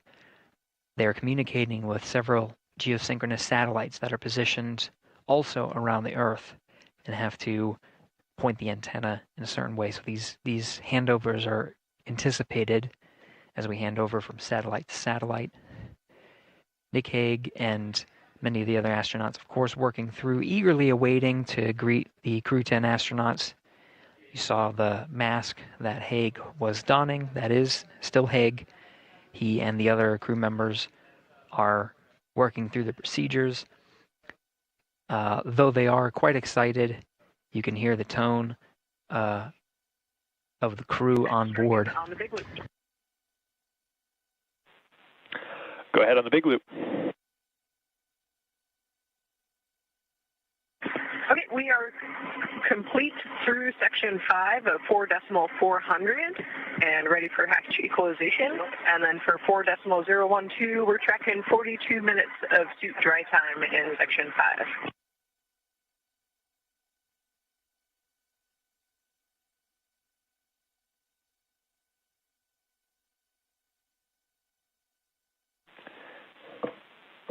And copy Dragon, standby 1.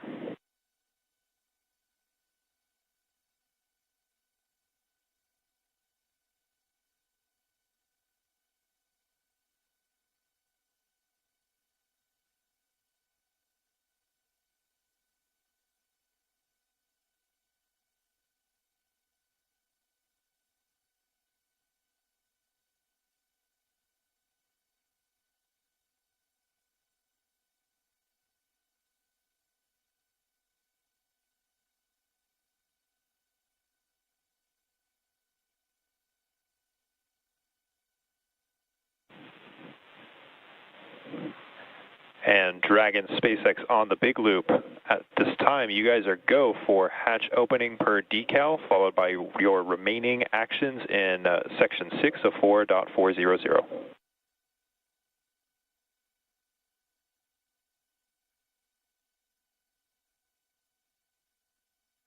Dragon companies go for Dragon forward hatch and then remaining steps in section 6. Good readback.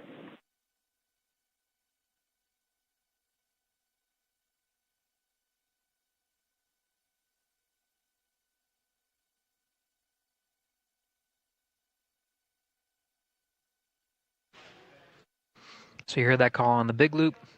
Crew inside Endurance is getting ready to open up that hatch.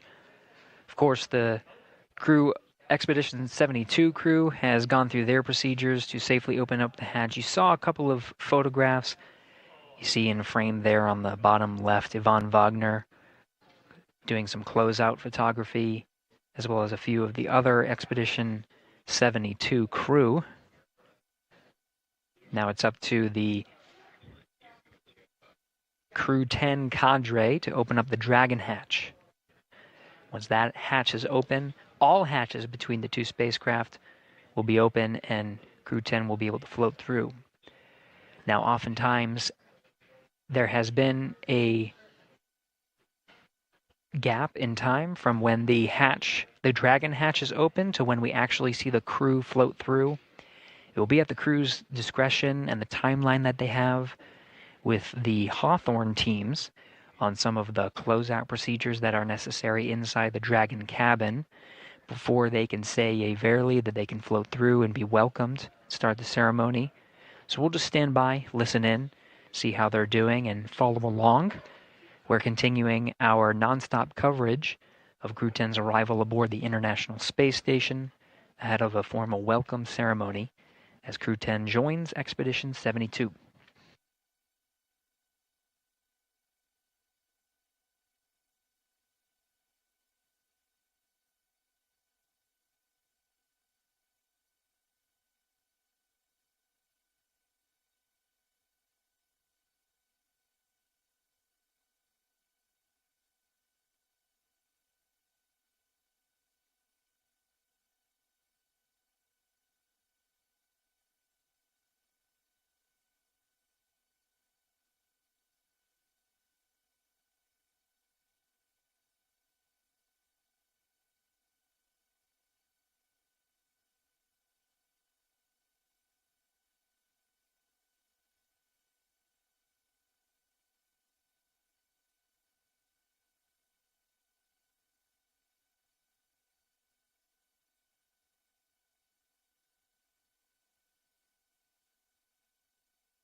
SpaceX Dragon, hatch is open. SpaceX copies, hatch open at 0535 UTC.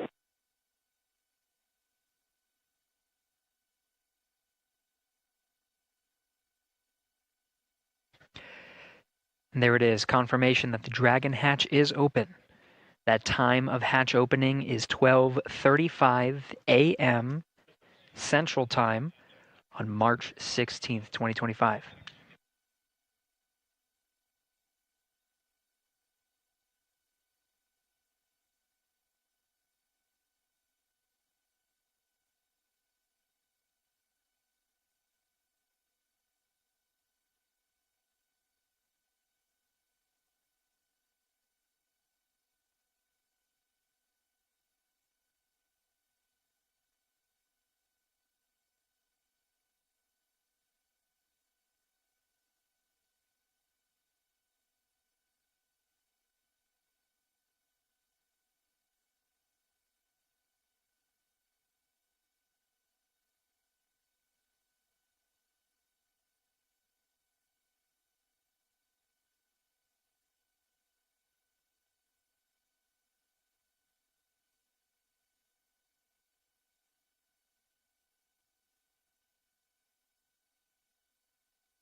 Some Dragon on the big loop.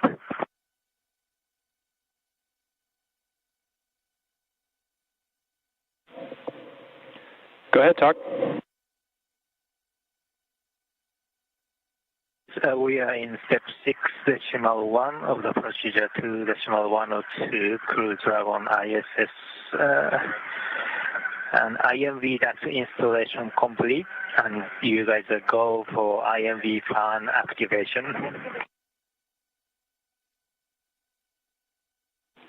Houston copies.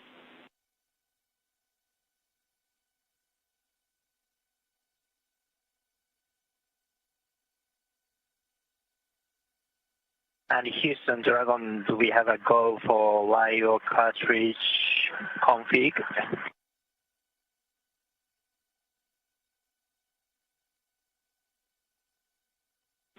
Checking.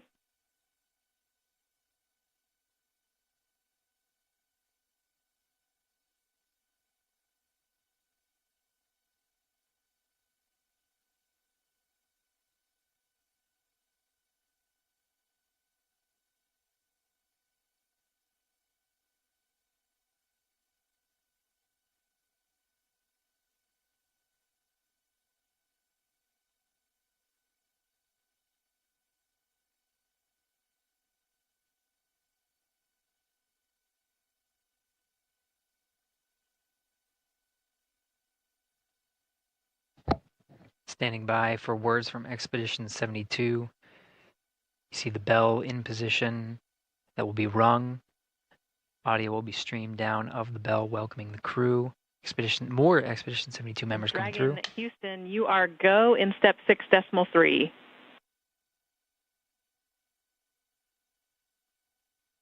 Okay, go for step 6.3.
And Dragon SpaceX on the big loop, be advised that S-band will be deactivated shortly. Dragon to ground will no longer be available for comm.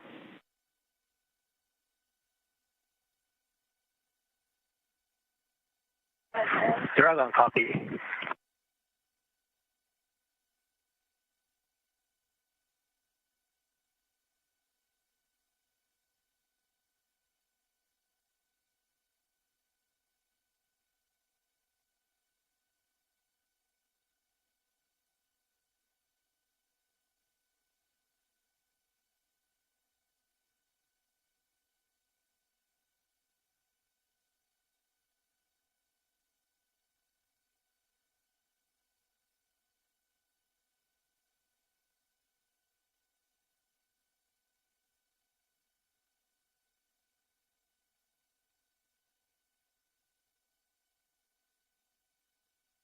Spacex Dragon on the big loop for LIO.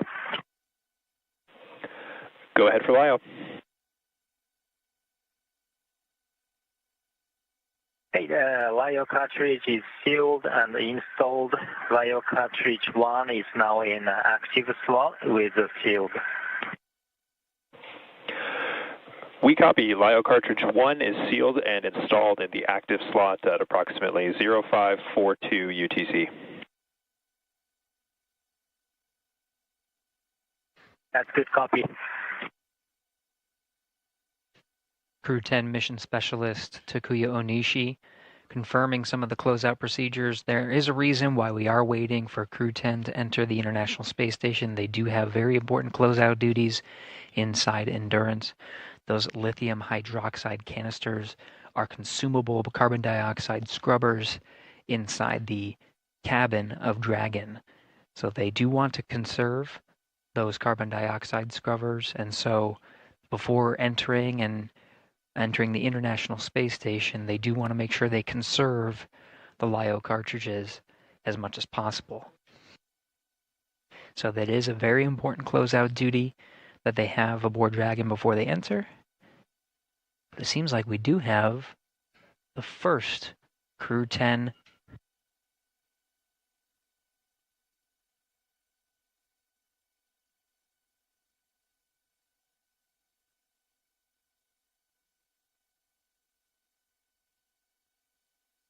Onishi, the first Crew 10 astronaut through the hatch,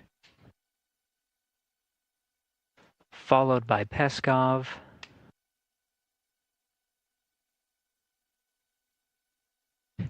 Nicole Ayers, the first of the Fly's newest class of astronauts to enter, and last commander of Crew 10, Anne McLean.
SpaceX Crew 10, welcome aboard the ISS.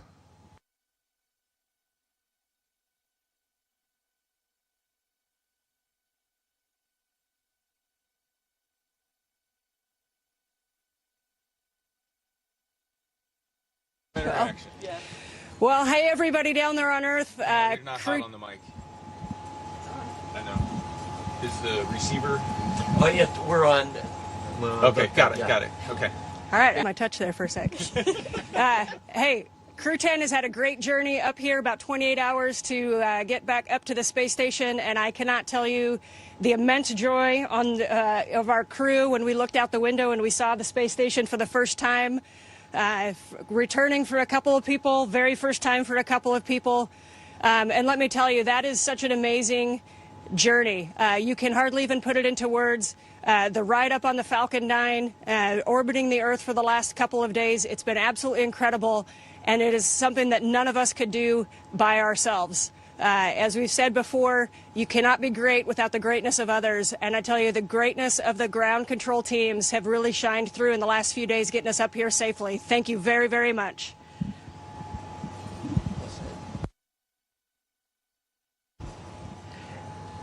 Hey, from the bottom of my heart, thanks to our families, friends, and our colleagues from all the partners, SpaceX, NASA, CSA, ESA, Roscosmos, and JAXA for preparing us and making it possible for us to get here.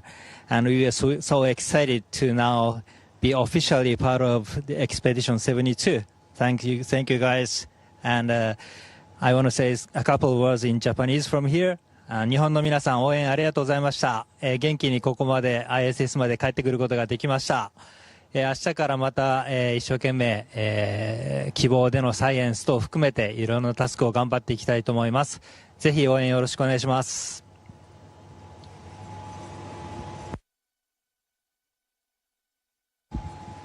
Okay, thank you. Thanks a lot. Thanks a lot one more time to SpaceX and NASA for this wonderful ride. That was really fun. And thanks to all the world's aerospace industry, which works to make the dreams to come true and to take us further and further. That's really wonderful. Thanks to everyone working there. И спасибо, конечно же, отдельно это Роскосмосу и Центру подготовки космонавтов за знания и опыт, которые привели меня сюда. Будем работать славно, работать дружно. Во имя, во благо всего человечества. Передаю микрофон.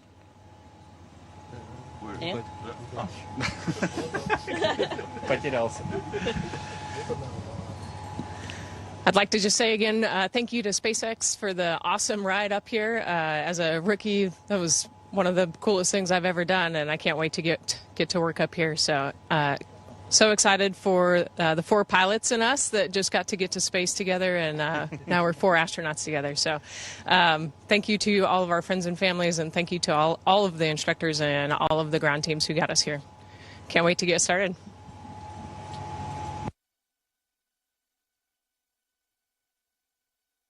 And Houston, thank you for tuning in this early morning. It was a wonderful day. Great to see our friends arrive.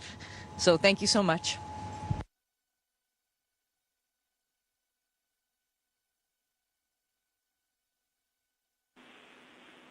Thanks to all participants. Station, we're now resuming operational audio comm.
Now, with that, we did hear the welcome ceremony. We saw all 11 crew members of Expedition 72 very happy and excited to be aboard.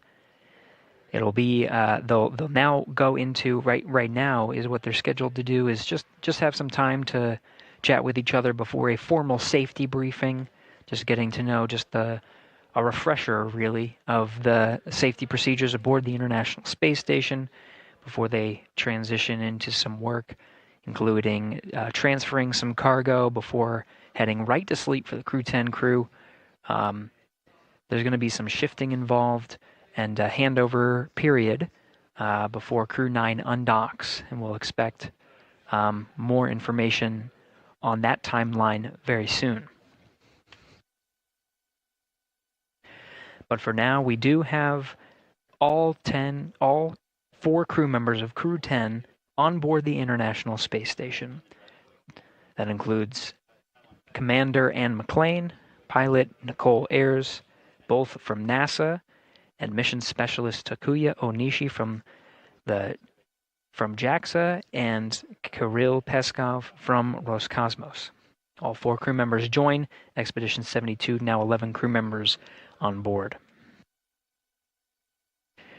After the welcome ceremony and the work done by the teams here in Mission Control Houston, the live view from what you're seeing, will now wrap up our coverage of the approach and docking of Crew 10 to the International Space Station.